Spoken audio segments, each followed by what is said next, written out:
All right, everybody, we're back live here. Seven just had to get it on the commercial break. Chef talking about my field peas last night.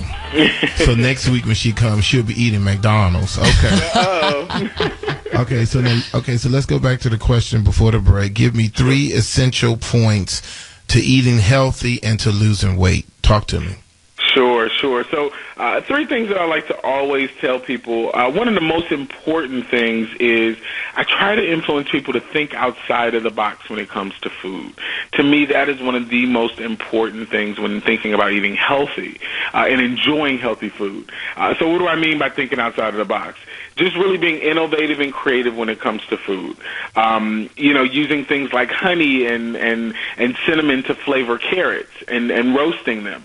So using unconventional ways of cooking or flavoring foods that make them fun and innovative. Another thing is using food alternatives.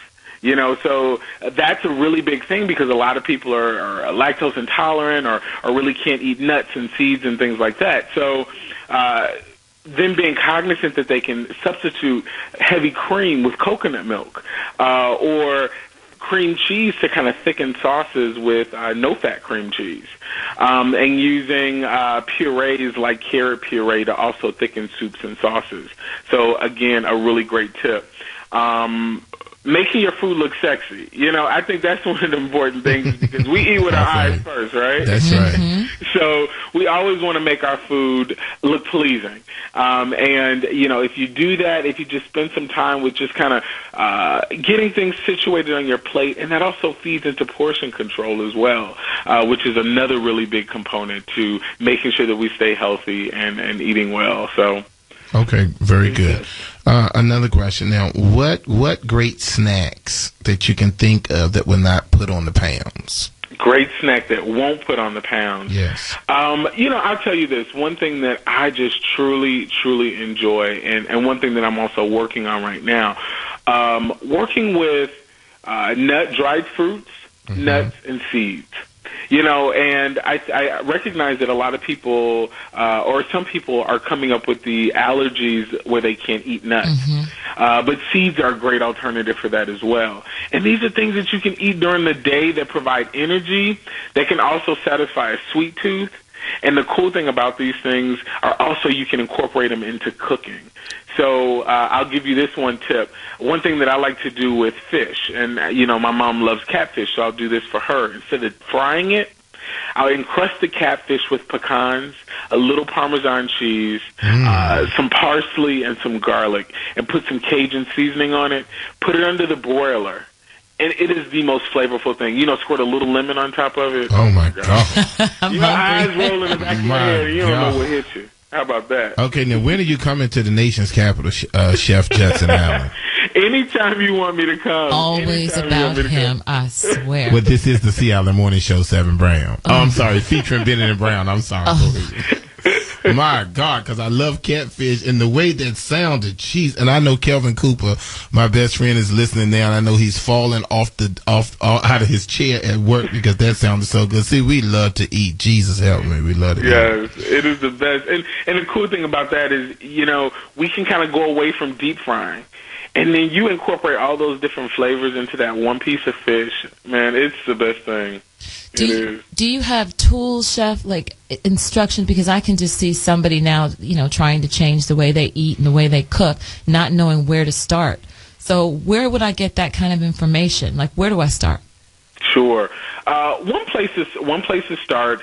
One place that I started along my journey, I just started Googling things, just to, those keywords, healthy eating, how to get started, really to kind of see what's going on out there, because I think a lot of us have gone through these struggles.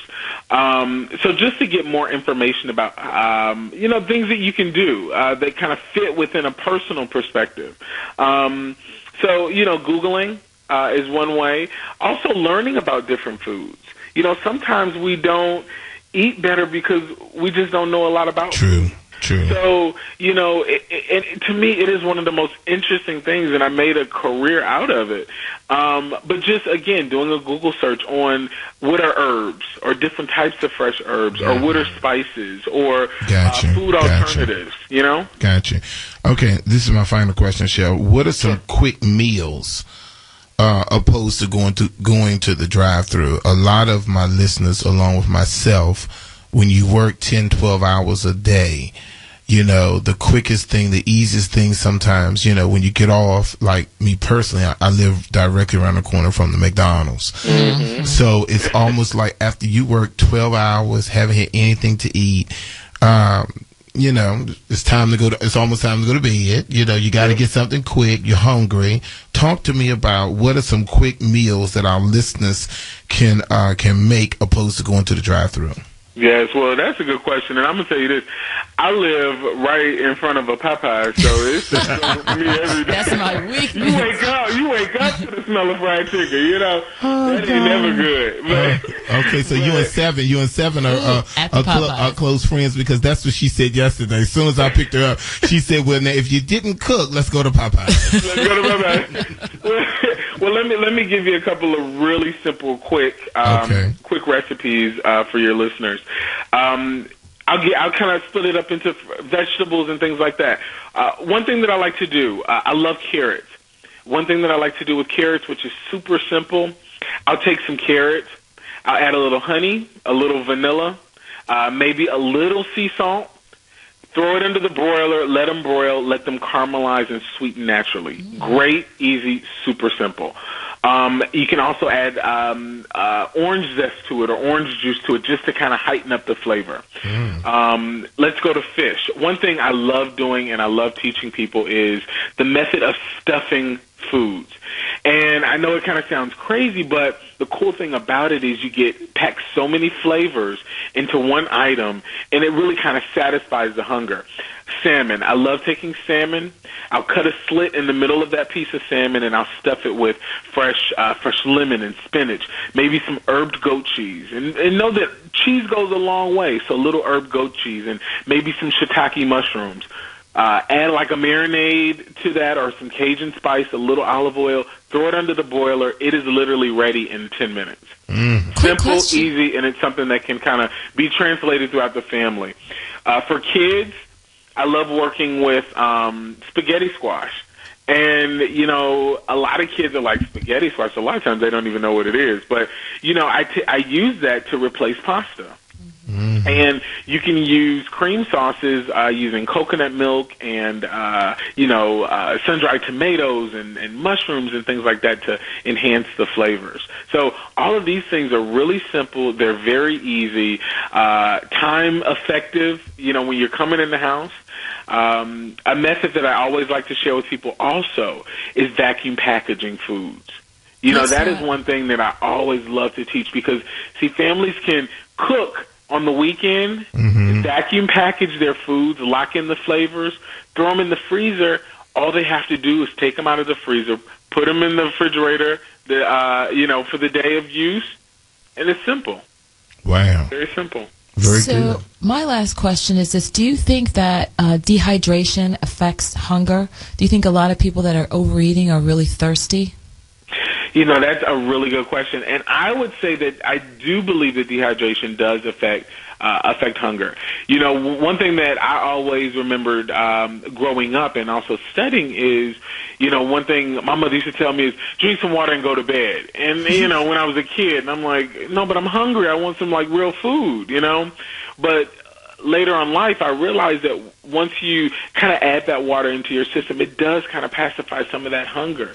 So a lot of times we do need to enrich ourselves and nourish ourselves with water and hydrate ourselves because I think that it can certainly affect whether or not we're overeating, Definitely. Okay, now let me ask you this question. Our time is almost up, but now I suffer with gout. Do you have any kind of advice from a chef position? What are the things that I can do to try to keep that under wrap?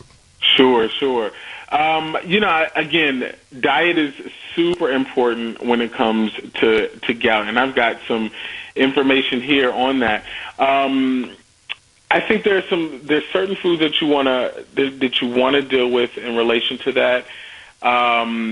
Keeping in mind, well, of course, taking away some of that sodium out of the diet, getting rid of that, that's super important with that. And balancing that sodium and that salt with things like the fresh herbs and fresh vegetables and things like that. Citrus, I believe, reading something on that in terms of how that affects gout and how that affects the body. So keeping in mind using things like lemons and limes and orange zest and things like that, and incorporating that into the diet. Okay, now, Chef, we normally do not do this, but we got to have you to hold for a second. We normally finish the interview, but we want to get information about you and how people can get in touch with you and more about the Food Star Network. So we'll be right back after these messages with Chef Judson.